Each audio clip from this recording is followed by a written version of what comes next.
जय हिंद फ्रेंड्स, मैं आनंद प्रताप एक बार फिर से आप सभी को इस चैनल पर तहे दिल से स्वागत करता हूं। कैसे हैं आप सभी? उम्मीद करते हैं मस्त होंगे, जबरदस्त होंगे और बहुत ही शानदार तरीके से आप अपनी पढ़ाई को धार दे रहे होंगे। और जैसा कि आपको इस चैनल पर क्लास 10th के भौतिकी की सारी वीडियो अपलोड की गई हैं और वो भी चैप्टर वाइज प्लेलिस्ट बना हुआ है, तो ऐसी हम कामना करते हैं कि आप उस प्लेलिस्ट से उन वीडियो को देख रहे होंगे और बहुत ही शानदार तरीके से नोट्स बना रहे होंगे।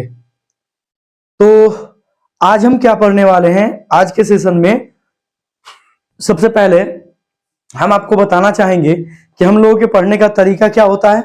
हम लोगों के पढ़ने का तरीका होता है, सबसे पहले हम लोग कॉन्सेप्ट को समझते हैं, फिर हम लोग उसको बोर्ड पर हम लिखते हैं, तो फिर आपको स्क्रीनशॉट देने के लिए मौका देते हैं। ठीक है, तो चलिए उसी प्रकार हम अपने सेशन को कंटिन्यू करते हैं। लेकिन सेशन को कंटिन्यू करने से पहले चैनल पर यदि आप पहली बार आए हैं तो इस चैनल को जरूर सब्सक्राइब करें और बेल आइकन को जरूर प्रेस करें ताकि नोटिफिकेशन आपके पास पहुंचता रहे। दोस्तों के साथ भी इसे खूब शेयर करें। ठीक है, तो चलिए हम एक बार शुरू करते हैं। तो अपने लास्ट क्लास को रिवाइज कर लें। लास्ट क्लास में जो भी चीज है वो लास्ट क्लास में हम पढ़े थे। हमारे चैप्टर का नाम है ऊर्जा के स्रोत, source of energy, chapter number 6 है और ये वर्ग 10 के लिए बच्चों के लिए, और ये आज हमारी क्लास नंबर कितनी है? क्लास नंबर 2 है, यानी कि डे 2 है। ठीक है, और इस डे 2 में हम लोग एक बार पिछले क्लास में जो भी चीजें पढ़े हैं उनको रिवीजन करके और फिर हम लोग नेक्स्ट चैप्टर में मूव कर रहे हैं। ये देखो, पिछले चैप्टर में पढ़े थे ऊर्जा। ऊर्जा क्या है? तो कार्य करने की क्षमता को ऊर्जा कहते हैं। इसको हम आपको लास्ट डे में बता दिए थे अच्छे तरीके से कि यदि कोई व्यक्ति कार्य करता है तो उसकी एनर्जी लॉस होती है, और यदि कोई व्यक्ति एनर्जी को लॉस करता है इसका मतलब कार्य हो रहा है। अब हर स्थिति में ऐसा संभव नहीं है। ठीक है, इसको भी बताए थे आपको अच्छे तरीके से। चलिए नेक्स्ट पॉइंट की ओर मूव करते हैं। आगे है कि शक्ति। अब शक्ति क्या होता है? कोई जो है किसी काम को जल्दी कर लेता है, कोई व्यक्ति जो है उसी काम को देर से करता है। इसका मतलब यह है कि किसी व्यक्ति के पास शक्ति ज्यादा है जिसके कारण वह किसी काम को जल्दी कंप्लीट कर लिया, और किसी व्यक्ति के पास शक्ति कम है जिसके कारण वह क्या करता है? वह देरी से काम को समाप्त करता है। ठीक है, समझ रहे हैं? ये सारे पॉइंट आप समझ रहे हैं? चलिए अगर हम आगे बढ़ जाएं तो हम फिर पढ़े थे कि ऊर्जा को अगर हम देखें, कार्य का जो मात्रक होता है वो जूल होता है और ऊर्जा के भी मात्रक क्या होता है? जूल होता है। फिर हम देखें कि ऊर्जा क्या है, तो इससे संबंधित हम देखें कि जिस वस्तु में ऊर्जा अधिक होगी तो उसमें कार्य करने की क्षमता भी क्या होती है? अधिक होती है। फिर हम देखें कि सोर्स ऑफ एनर्जी के टाइप कितने हैं, ऊर्जा के कितने प्रकार हैं। तो हम बोले कि ऊर्जा के प्रकार जो है ना वह विभिन्न हो सकते हैं, लेकिन हमको जो चैप्टर में दिया गया है उस ऊर्जा के बारे में जरा सा डिस्कस करें तो वो कौन कौन सी ऊर्जा है? तो स्थितिज ऊर्जा, गतिज ऊर्जा, रासायनिक ऊर्जा, उष्मीय ऊर्जा, विद्युतीय ऊर्जा, प्रकाश ऊर्जा, नाभिकीय ऊर्जा। ठीक है, ये सारी ऊर्जाएं हैं। ठीक है, जिसमें हम पढ़े हुए हैं कि स्थितिज ऊर्जा क्या है? तो किसी वस्तु में स्थिति के कारण, किसी वस्तु की स्थिति में कारण जो ऊर्जा होगी उसे स्थितिज ऊर्जा कह रहे थे। और एग्जाम्पल के रूप में हम अपने पास क्या लिए थे? हम लोग एग्जाम्पल के रूप में लिए थे हम लोग ये लिए थे जैसे ये वस्तु है, इस वस्तु के पास अगर हम देखें, इस वस्तु के पास ये क्या रही? ये जो वस्तु है हमारी, इसकी स्थिति ये है, इसके कारण इसमें एनर्जी आ गई। छोड़ेंगे तो देखिए इस एनर्जी के कारण क्या हुआ? ये काम की या गति के कार्य की। ठीक है, ये बात है। तो ये बात पढ़ लिए। स्थितिज ऊर्जा, गतिज ऊर्जा क्या होती है?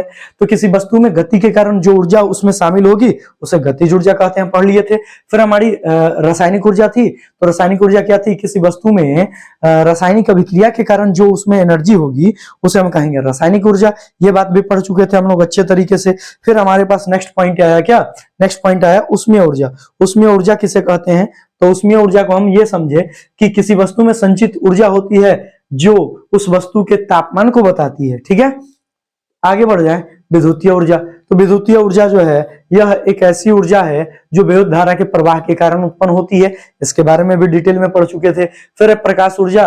प्रकाश क्या है? सोर्स ऑफ एनर्जी है, और पृथ्वी पर सोर्स ऑफ एनर्जी जो है प्रकाश का वो क्या है? हमारा सूर्य है। ठीक है, ये इसके बारे में हम अच्छे तरीके से डिटेल में पढ़े हुए थे इसके बारे में। ठीक है, चलिए नेक्स्ट पॉइंट की ओर बढ़ जाए। तो नेक्स्ट पॉइंट हमारे पास क्या है? तो नेक्स्ट पॉइंट हमारे पास है उसके बाद नाभिकीय ऊर्जा। नाभिकीय ऊर्जा क्या होती है? तो नाभिकीय ऊर्जा में हम ये पढ़े हुए हैं कि कोई सा भी यदि हम पदार्थ ले लें, कोई भी पदार्थ ले लें, तो उस पदार्थ के कोई सा भी पदार्थ ले लें, उस पदार्थ के परमाणु को देखें, वह पदार्थ अणु से बना होगा, अणु परमाणु से, परमाणु को देखें तो परमाणु के बीच में नाभिक होता है और उस नाभिक में प्रोटॉन होते हैं, और नाभिक में प्रोटॉन जो होते हैं वो प्रोटॉन एक दूसरे से बंधे हुए रहते हैं और प्रोटॉन पे धन आवेश होता है। तो कोई ना कोई ऐसा बल है जो उन प्रोटॉनों को बांध कर रखता है और उसी बल को हम कहते हैं नाभिकीय बल। क्लियर है? और ये सारे पॉइंट्स हम लोग पढ़ लिए थे। फिर हम पढ़े थे ऊर्जा संरक्षण के सिद्धांत, और इनको समझने के बाद हम लोग नेक्स्ट पॉइंट की ओर मूव कर रहे हैं। अब हमारा नेक्स्ट पॉइंट है कि एनर्जी के प्रकार कौन कौन से हैं। तो चलिए देखते हैं।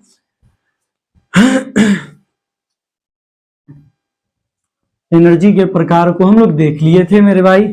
अभी जो हम लोग पढ़ेंगे उसमें हम ये जानेंगे कि ये जो एनर्जी है, क्या हम एक एनर्जी का उपयोग हर चीज के क्षेत्र में, मतलब हर क्षेत्र में उसका उपयोग हम कर सकते हैं। जैसे कहने का मतलब ये है, बात को समझिए, पॉइंट को समझते हैं। जैसे हमारे पास है ऊर्जा, तो बात क्या है, बात ये है कि हम एक ऊर्जा का उपयोग हर क्षेत्र में नहीं कर सकते हैं। हम एक ऊर्जा का उपयोग हर क्षेत्र में नहीं कर सकते, मतलब किसी कार्य को करने के लिए, किसी कार्य को करने के लिए, किसी कार्य को करने के लिए विशेष प्रकार की ऊर्जा की जरूरत होती है। विशेष प्रकार की ऊर्जा की जरूरत होती है। विशेष प्रकार की ऊर्जा की जरूरत होती है। ऊर्जा की जरूरत होती है। यह बात है, ये पॉइंट है हमारे पास, विशेष प्रकार की ऊर्जा की जरूरत होती है। एग्जाम्पल के तौर पे हम ले लें कि यदि हम पहाड़ पर किसी पत्थर को रखे हुए हैं तो उस पत्थर में कौन सी ऊर्जा होगी? उस पत्थर में उसकी स्थिति के कारण उसमें होगी स्थितिज ऊर्जा, और हम उस स्थितिज ऊर्जा का प्रयोग भोजन बनाने के लिए नहीं कर सकते हैं। दूसरा एग्जाम्पल ले लो, यदि हम किरोसिन, पेट्रोल, ये जो मिट्टी तेल है, ये रसायन है, और इन रसायनों से हमें रासायनिक ऊर्जा प्राप्त होती है, और हम इन रसायनों से प्राप्त ऊर्जा का उपयोग हम भोजन बनाने के लिए नहीं कर सकते हैं। समझ रहे हैं क्या बात करना चाह रहे हैं हम? उदाहरण के लिए आप क्या ले सकते हैं कि पहाड़ों पर स्थित पत्थर में, पहाड़ों पर स्थित पत्थर में उपस्थित ऊर्जा का उपयोग भोजन बनाने के लिए नहीं कर सकते हैं।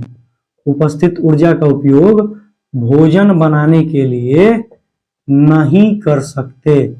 भोजन बनाने के लिए नहीं कर सकते, नहीं कर सकते। यही तो हमारे पास पॉइंट है, यही तो हमारे पास पॉइंट है कि हर ऊर्जा का उपयोग किसी मतलब एक ऊर्जा का उपयोग किसी एक ही क्षेत्र में कर सकते हैं, विशेष क्षेत्र में। हम ये नहीं कर सकते हैं कि वही ऊर्जा हम किस काम में करें? भोजन बनाने के लिए उपयोग में करें। वही ऊर्जा हम किसी वस्तु को देखने के लिए करें। वही ऊर्जा का प्रयोग हम ऊष्मा की प्राप्ति के लिए करें। ऐसा संभव नहीं है। अभी आप देख लिए, ऐसा नहीं है कि अगर वो पत्थर ऊपर से नीचे ढुल रहा था, ढुलने का मतलब नीचे ढालू नुमा सतह से वो गिर रहा था, तो उसमें आ गई गतिज ऊर्जा। अब उस गतिज ऊर्जा से हम भोजन थोड़े बना सकते हैं, ऐसा संभव नहीं है। क्लियर है? अब नेक्स्ट पॉइंट आता है हमारे पास कि तब हम ऊर्जा के लिए वह ऊर्जा, अब देखो ऊर्जा के तो हमारे पास बहुत सारे स्रोत हैं। जैसे कोयले से हमें ऊर्जा प्राप्त होती है, सूर्य के प्रकाश से हमें ऊर्जा प्राप्त होती है। ठीक है, तो बात यह है कि ऊर्जा के स्रोत जो हैं, अब ये ऊर्जा के स्रोत में ऊर्जा के अच्छे स्रोत कौन है? तो हमारे पास पॉइंट आता है कि ऊर्जा के अच्छे स्रोत जो हैं, उस ऊर्जा के अच्छे स्रोत को हम क्या कहते हैं? ईंधन कहते हैं। क्या कहते हैं? ईंधन कहते हैं। इंग्लिश में FUEL कहते हैं, फ्यूल कहते हैं। क्या कहते हैं? फ्यूल कहते हैं। अब फ्यूल क्या होता है इसके बारे में हम समझते हैं। What is fuel? ठीक है, तो फ्यूल को हम अच्छे से समझें तो फ्यूल हमारा क्या है? तो हम नॉर्मली ये कह सकते हैं, नॉर्मली क्या कह सकते हैं कि जब कोई पदार्थ जलता है, यानी कि किसी पदार्थ के दहन से ऊष्मा और प्रकाश की उत्पत्ति होती है, तो उस पदार्थ को ही हम ईंधन कहते हैं। क्लियर है? या फिर हम कह सकते हैं जब कोई पदार्थ जलता है या दहन करता है तो हमें ऊष्मा की प्राप्ति होती है और प्रकाश की प्राप्ति होती है, और वही पदार्थ क्या कहलाता है? ईंधन कहलाता है। तो हम भोजन के रिस्पेक्ट, भोजन बनाने के रिस्पेक्ट में देख रहे हैं, तो यहाँ पर हमारी परिभाषा क्या हो जाएगी? हमारी परिभाषा ये हो जाएगी कि वैसे पदार्थ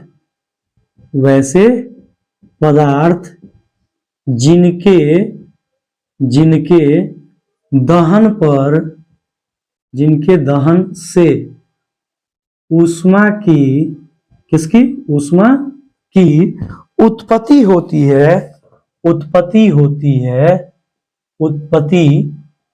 है, क्या कहलाते हैं? ईंधन कहलाते हैं। क्या कहलाते हैं? ईंधन कहलाते हैं। भाई मेरे, बात आती है कि अब ये जो ईंधन है, अब बात आती है कि ये जो ईंधन है, अब ईंधन, अच्छे ईंधन कौन से होंगे? ये तो बात आएगी ना भाई। अब ईंधन, तो ईंधन के लिए हमारे पास बहुत सारी चीजें हैं। जैसे हम लकड़ी को भी ईंधन बोल सकते हैं क्योंकि उसको जलाने पर ऊष्मा मिलती है। पेट्रोल को भी ईंधन बोल सकते हैं, उसको भी जलाने पर ऊष्मा मिलती है। हम किरोसिन को भी बोल सकते हैं क्योंकि उसको भी जलाने पर हमें ऊर्जा मिलेगी। इसके अलावा हम अगर देखें तो एलपीजी गैस को भी हम ईंधन बोल सकते हैं क्योंकि उसको भी जलाने पर हमें ऊष्मा मिलती है। अब बात आती है कि हम ऊष्मा के अच्छे साधन किसको मानेंगे या अच्छा स्रोत किसे मानेंगे? मतलब ऊष्मा नहीं, ईंधन के अच्छे स्रोत अगर हम बात करें, यानी कि अच्छा ईंधन किसे कहेंगे, तो अच्छा ईंधन की परिभाषा ये होगी, ठीक है? अच्छा ईंधन की परिभाषा क्या होगी? अच्छे ईंधन की परिभाषा तो हम कहेंगे अच्छे ईंधन हम उन्हें कहते हैं जिनमें अच्छे ईंधन हम उन्हें कहते हैं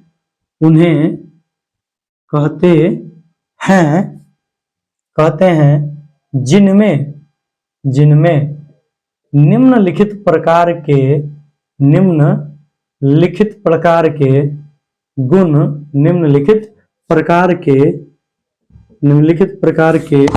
गुण उपस्थित होते हों। निम्नलिखित प्रकार के गुण क्या होते हों?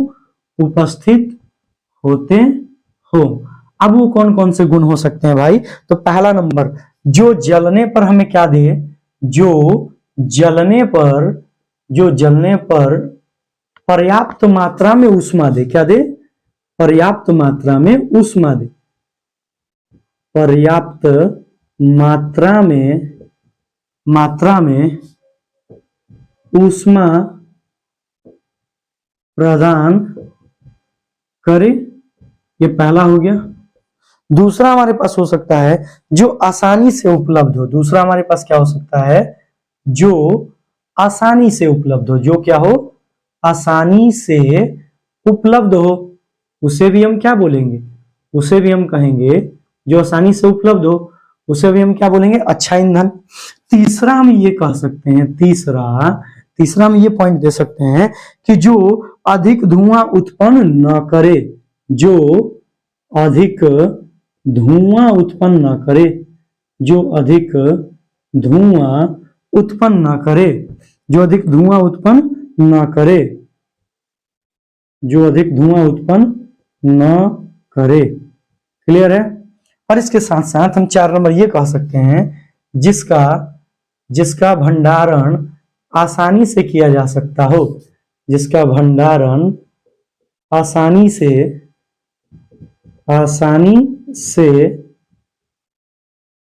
किया जा सकता हो।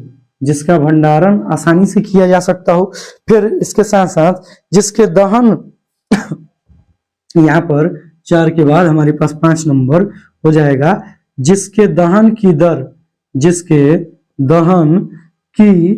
दर जो हो, दर मध्यम हो। जिसके दहन की दर मध्यम हो तथा वह विशाल मात्रा में ऊष्मा देता हो।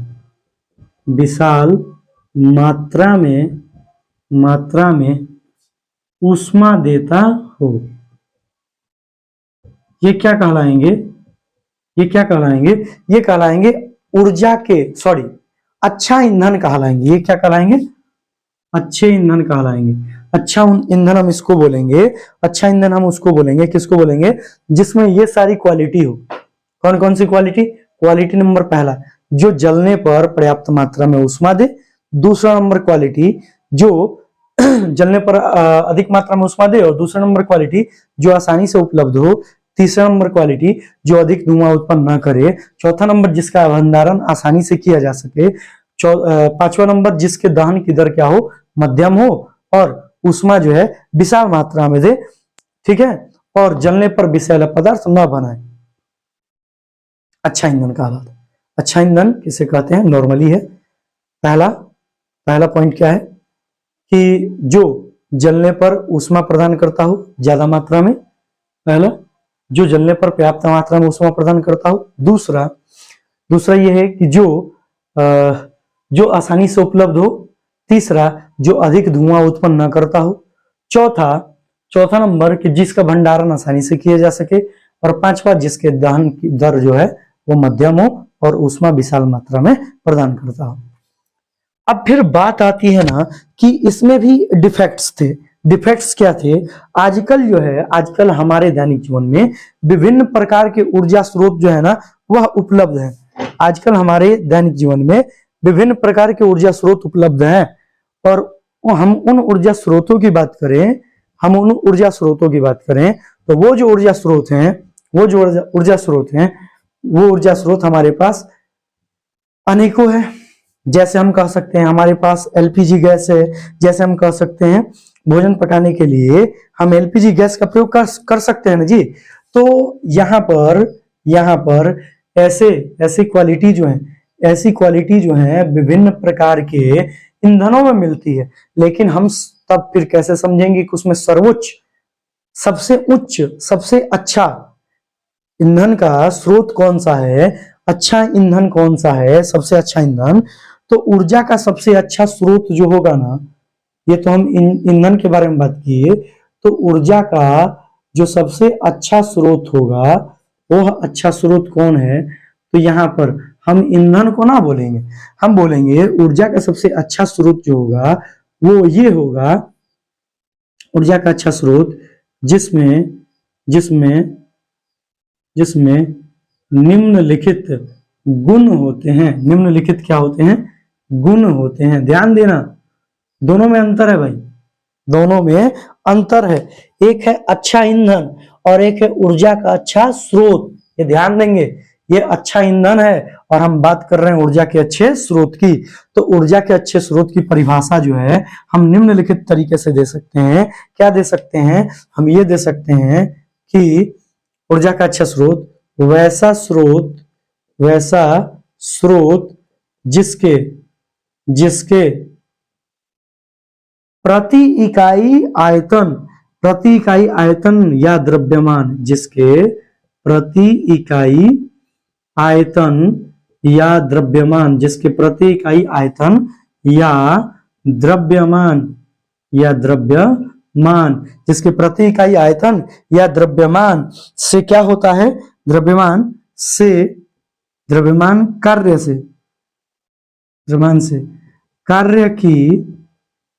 कार्य की विशाल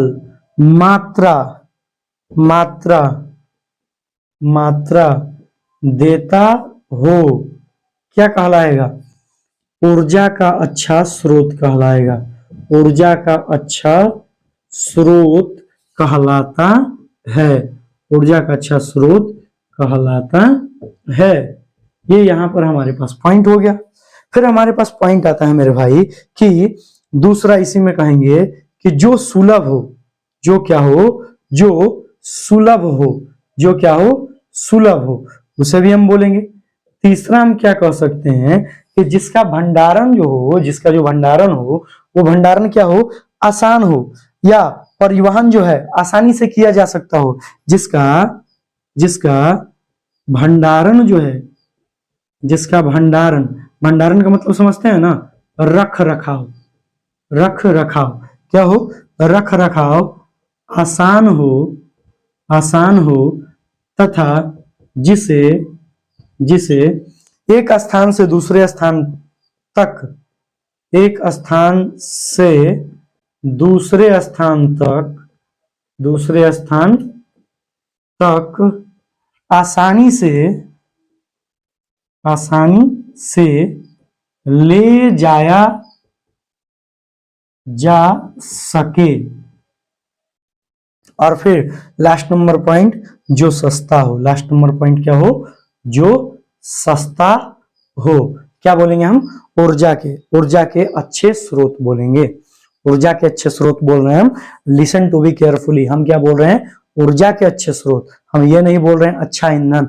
अच्छा ईंधन हम उसको बोल रहे थे जिसमें निम्नलिखित प्रॉपर्टीज थी, और उन प्रॉपर्टीज में पहला नंबर क्या था? जो जलने पर पर्याप्त मात्रा में ऊष्मा प्रदान करता हो। अच्छा, दूसरा नंबर ये पढ़े कि जो जलने के बाद हम ये पढ़े जो आसानी से उपलब्ध हो।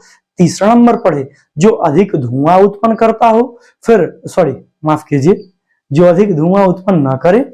अच्छा, फिर चौथा नंबर पढ़े कि जिसका भंडारण आसानी से किया जा सकता हो। और पांचवा नंबर पढ़े कि जिसके दहन की दर जो हो वह क्या हो? मध्यम हो, तथा वह क्या करता हो? विशाल मात्रा में ऊष्मा प्रदान करता हो। इसे हम क्या कहेंगे? इन्हें हम कहेंगे अच्छा ईंधन। क्या कहेंगे? अच्छा ईंधन। अच्छा ईंधन हम उसे कहेंगे जो क्या करता हो? जिसमें निम्नलिखित गुण हो। ये ध्यान देना, अच्छा ईंधन हम उसको बोलेंगे जिसमें निम्नलिखित गुण हो। जैसे पहला, जो जिसके जलने पर या जिसके दहन पर पर्याप्त मात्रा में ऊष्मा मिले। अच्छा, दूसरा, जो आसानी से क्या हो? उपलब्ध हो। फिर तीसरा हम कह सकते हैं, तीसरा नंबर जो अधिक धुआं उत्पन्न न करे। और चौथा कह सकते हैं कि जिसका भंडारण आसानी से किया जा सकता हो। और पांचवा नंबर कि जिसके दहन की दर जो है मध्यम हो, मतलब जो जले ना वह धीरे धीरे जले, लेकिन ऊष्मा जो है बहुत अधिक मात्रा में दे। फिर यहां पर बात आती है कि ऐसे तो हमारे पास अच्छे ईंधन के स्रोत जो हैं बहुत सारे हैं, लेकिन हमें तो क्या चाहिए? अच्छा ऊर्जा स्रोत चाहिए, ऊर्जा का अच्छा स्रोत चाहिए। तो फिर आया कि ऊर्जा का अच्छा स्रोत के लिए हम क्या परिभाषा दे सकते हैं? तो ऊर्जा के अच्छे स्रोत के लिए परिभाषा हम ये दे सकते हैं कि वैसा स्रोत जिसके प्रति इकाई आयतन या द्रव्यमान से कार्य की विशाल मात्रा देता हो। मतलब प्रति इकाई आयतन वाला कोई पदार्थ हो, जैसे गैस ले लो, इकाई आयतन ले लो, ठीक है। अब इकाई आयतन का मतलब यह है कि 1 मीटर क्यूब या 1 सेंटीमीटर क्यूब या 1 लीटर, समझ रहे हैं? वो आयतन हो गया। अब वो आयतन लिए आप, तो उस एकांक आयतन से कार्य जितना अधिक होगा वो होगा अच्छा ईंधन। वो क्या होगा? अच्छा ईंधन। आप 1 लीटर पेट्रोल ले लीजिए, आप 1 लीटर गैस ले लीजिए। अब जिससे अधिक मात्रा में कार्य हो सके वो हमारा क्या होगा?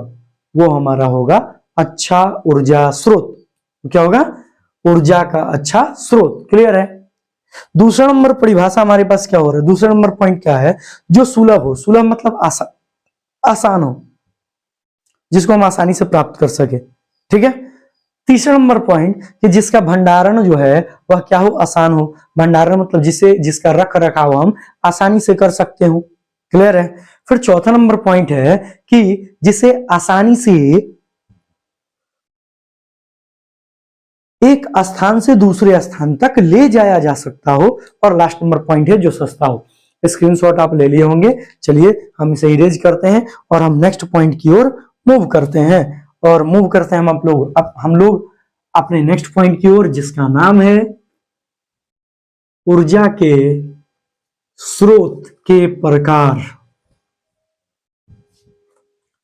अब देखिए, ऊर्जा के जो स्रोत है ना, यह ऊर्जा के स्रोत पुरातन समय से ही प्राप्त हो रहे हैं।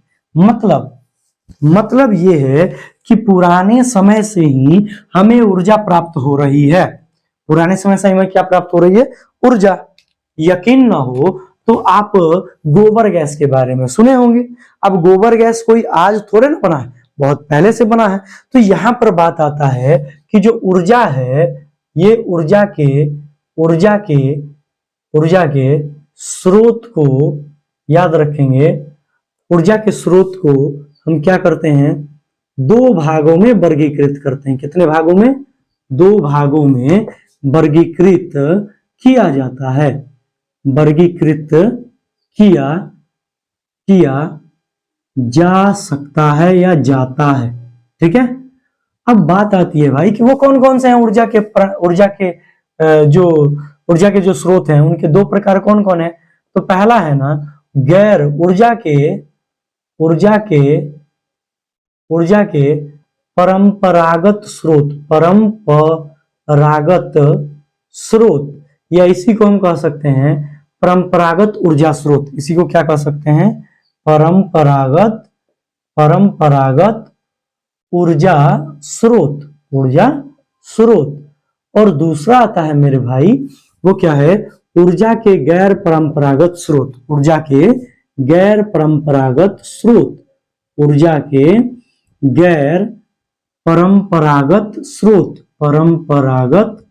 स्रोत। यहां पर ये पॉइंट आ गया।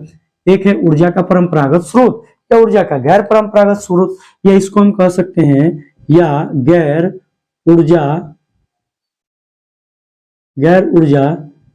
परंपरागत स्रोत, नहीं गैर परंपरागत ऊर्जा स्रोत। इसको क्या बोलेंगे? गैर परंपरागत ऊर्जा स्रोत। अब आपको जो है ना, आपको इस नाम से ही क्लियर हो गया होगा कि ऊर्जा का गैर परंपरागत स्रोत क्या है या गैर परंपरागत स्रोत क्या है। देखो हम इसको, एक मिनट पानी पी ले, थोड़ा सा गला बैठ रहा है ना पढ़ाते समय।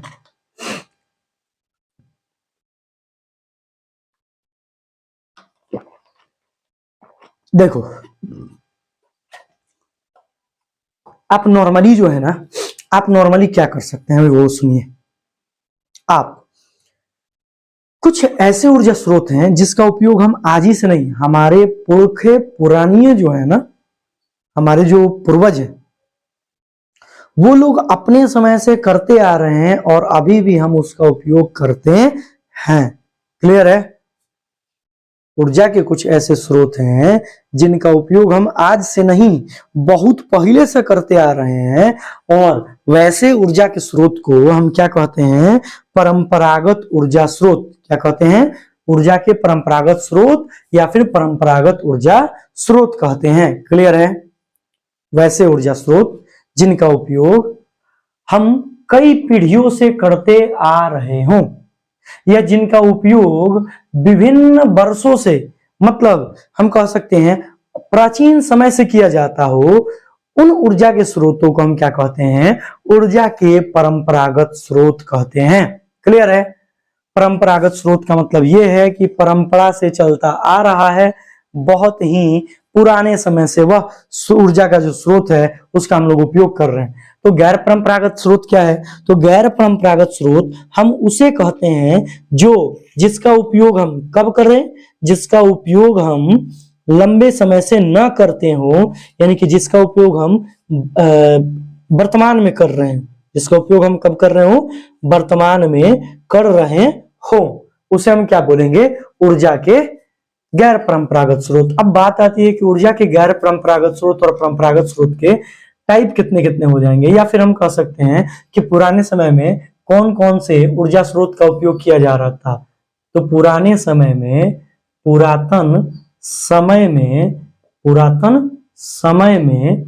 उपयोग में आने वाले ऊर्जा के स्रोत इस प्रकार हैं। ऊर्जा के स्रोत इस प्रकार हैं।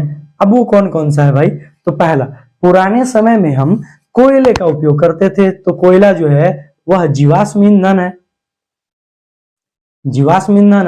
और जीवाश्म ईंधन जो है यह क्या है? ऊर्जा का स्रोत है। तो परंपरागत ऊर्जा स्रोत हो गया या ऊर्जा का परंपरागत स्रोत हो गया।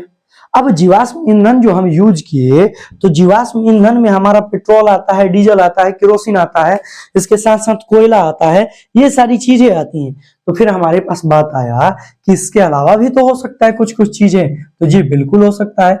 उसको हम कहते हैं तापीय शक्ति संयंत्र। इसको हम क्या कहते हैं? तापीय शक्ति षड्यंत्र, इसको हम कहते हैं थर्मल पावर स्टेशन, और इसको कहते हैं फॉसिल्स फ्यूल। ठीक है। तीसरे की बात करें तापीय के बाद, इसको कहते हैं जल शक्ति संयंत्र।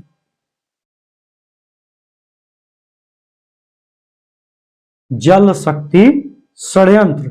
चौथे की बात करें तो चौथा हमारे पास क्या होता है, बायोगैस। चौथा क्या होता है, बायोगैस षड्यंत्र। चौथा क्या होता है मेरे भाई, बायोगैस षड्यंत्र। अगर हम पांचवे की बात करें तो पांचवा हमारे पास क्या हो सकता है, पांचवा जो हो सकता है वो हो सकता है पवन ऊर्जा।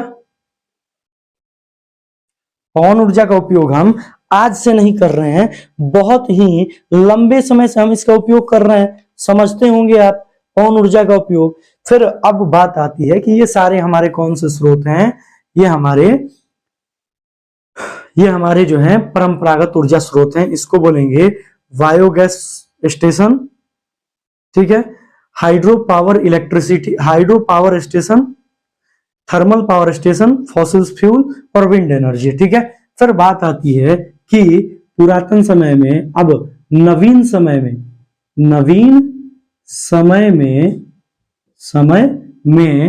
उपयोग में आने वाले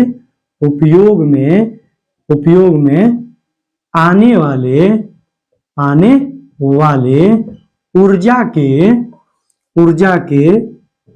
के गैर परंपरागत स्रोत। अब ऊर्जा के गैर परंपरागत स्रोत की बात करें मेरे भाई, तो ऊर्जा के गैर परंपरागत स्रोत में हमारा क्या आएगा, तो पहला ही इसमें आएगा क्या, सोलर एनर्जी, सौर ऊर्जा। सौर ऊर्जा जो है यह हमारी क्या है, ऊर्जा के गैर परंपरागत स्रोत हैं। कौन है, सौर ऊर्जा। क्या है, सौर ऊर्जा। इसको हम सोलर ऊर्जा भी कह सकते हैं। दूसरा नंबर जो हो जाएगा हमारा, वो हमारा दूसरा क्या हो जाएगा, इसको हम कह सकते हैं महासागर तापीय ऊर्जा। दूसरे वाले को क्या कह सकते हैं, महासागर तापीय ऊर्जा और ज्वारीय ऊर्जा। ये हमारे पास हो जाएगा महासागर तापीय ऊर्जा और फिर ज्वारीय ऊर्जा। दूसरा हमारे पास हो जाएगा महासागर तापीय ऊर्जा,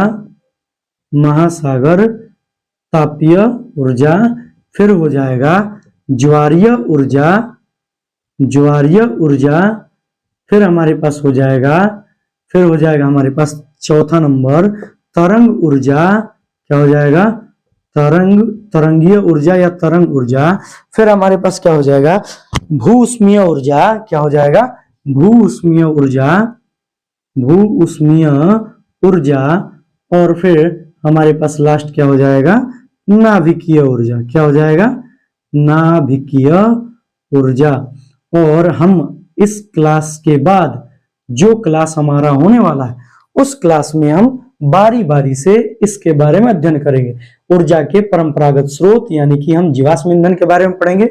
जीवाश्म ईंधन के बारे में पढ़ेंगे कि जीवाश्म ईंधन है क्या, प्राप्त कैसे होता है, कहां से प्राप्त करते हैं जीवाश्म ईंधन को, पृथ्वी के अंदर से, भूगर्भ से प्राप्त करते हैं, इसके बारे में हम अध्ययन करेंगे।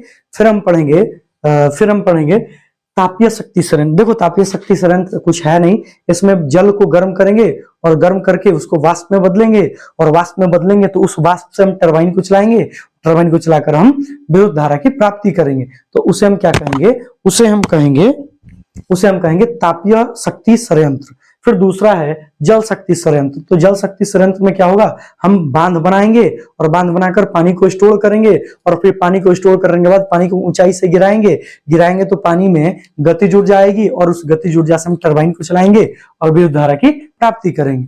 फिर हमारे पास बात आता है बायोगैस संयंत्र। तो बायोगैस संयंत्र में होता क्या है कि जीव जंतु जो है उनके मल मूत्र को इकट्ठा करेंगे, और मल मूत्र को इकट्ठा करने के बाद जब वो सड़ेगा, गलेगा, तो उससे मेथेन गैस की उत्पत्ति होगी, और उस मेथेन गैस की उत्पत्ति के कारण क्या होगा, उस मेथेन गैस से हम प्रकाश की और ऊष्मीय ऊर्जा की प्राप्ति करेंगे। ठीक है।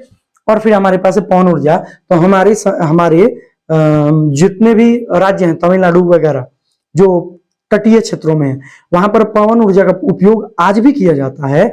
और पवन ऊर्जा क्या है, हवा चलती है तो हवा से बड़े बड़े पंखे होते हैं, वो पंखियां नाचती हैं और उन पंखियों के नाचने से क्या होता है, हम पवन से जो ऊर्जा मिली उस ऊर्जा से हम चक्की को चलाते हैं, मोटर को चलाकर विद्युत धारा की प्राप्ति करते हैं, मेगावाट की, 36 मेगावाट की, 37 मेगावाट की। लेकिन इसके लिए कंडीशन है कि हवा की स्पीड 15 किलोमीटर प्रति घंटे से कम नहीं होनी चाहिए, उससे अधिक होनी चाहिए। ठीक है, फिर ये सारे पॉइंट्स जब हम पढ़ लेंगे, ये सारे पॉइंट्स जो है हम जो अभी आपको बताएं, ये सारे पॉइंट्स पढ़ लेंगे, फिर आएंगे हम सोलर एनर्जी कि सूर्य से हमें क्या होती है, ऊर्जा की प्राप्ति होती है। और उस ऊर्जा का उपयोग हम क्या करते हैं, बैटरी को चार्ज करने के लिए। उस ऊर्जा का प्रयोग हम क्या करते हैं, उस ऊर्जा के प्रयोग से हम भोजन को पका सकते हैं सोलर कुकर में। लेकिन इन सब से हानियां हैं और इन सब की लिमिटेशंस भी हैं। इन सभी चीजों के बारे में हम पढ़ेंगे नेक्स्ट क्लास में, सोलर एनर्जी के बारे में पढ़ेंगे।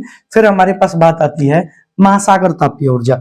अब क्या है ना भाई कि जो आपके पास ओशियन है, उस ओशियंस में हमें देखने को मिलेगा, क्या देखने को मिलेगा कि जो ओशियन है, महासागर है, अब उन महासागर में महासागर के पानी का ऊपर का पानी गर्म होता है और नीचे का पानी ठंडा होता है। तो ऊपर के पानी से हम क्या करेंगे, अमोनिया जैसे पदार्थ को गैस में बदलेंगे और उस गैस से हम क्या करेंगे, टरबाइन को चलाएंगे और उस टरबाइन से हमें क्या होगी, विद्युत धारा की प्राप्ति होगी। तो उसको हम महासागर तापीय ऊर्जा बोलेंगे। फिर है ज्वारीय ऊर्जा। तो ज्वारीय ऊर्जा में भी नॉर्मली है कि ज्वार भट्ठा उठा करते हैं, इसके कारण चंद्रमा और पृथ्वी के आकर्षण के कारण, गुरुत्वाकर्षण के कारण, चंद्रमा, पृथ्वी और सूर्य के गुरुत्वाकर्षण के कारण, ये ध्यान रखेंगे। तो ये होता है, तो ज्वार आया करते हैं तो समुद्र में लहरें ऊपर ऊपर उठती हैं। अब उन लहरों के ऊपर उठने से हम क्या करेंगे, हम उस पानी को बांध बनाकर क्या करेंगे, इकट्ठा करेंगे। अब जैसे पानी की लहर उठ रही है तो जहां पर पानी जो है किनारों पर उठ के आएगा तो किनारों पर बांध बना देंगे, पानी इकट्ठा हो जाएगा। और फिर जैसे ही ज्वार भट्टा समाप्त होगा तो वो पानी अब क्या होगा, बांध से होते हुए नीचे जाएगा, टरबाइन चलेगी, विद्युत धारा की प्राप्ति होगी। तो इस प्रकार हम पढ़ेंगे इसके बारे में। फिर तरंग ऊर्जा क्या है कि पानी जो होती है, पानी की सतह पर ऐसे ऐसे करके तरंगे उठती हैं और उन तरंगों से क्या किया जाता है, टरबाइन को चलाया जाता है। ठीक है, और टरबाइन को चलाकर विद्युत धारा की प्राप्ति की जाती है। फिर है भू उष्मीय ऊर्जा। तो हम जानते हैं कि पृथ्वी की जो भूगर्भ है, पृथ्वी का जो भूगर्भ है, इस पृथ्वी के गर्भ में क्या है, बहुत अधिक मात्रा में गैसें भरी हुई हैं। और वो जो गैसें हैं, उन गैसों को पाइप की सहायता से बाहर निकालते हैं। तो उन गैसों में उष्मीय ऊर्जा है। अब उष्मीय ऊर्जा कहां पर है, पृथ्वी के अंदर है। उसको पाइप की सहायता से बाहर निकालते हैं और टरबाइन को चलाते हैं। किसको, टरबाइन को चलाते हैं। तो जब टरबाइन चलेगी तो उस टरबाइन के चलने से क्या होगा, उस टरबाइन के चलने से हमें विद्युत धारा की प्राप्ति होगी।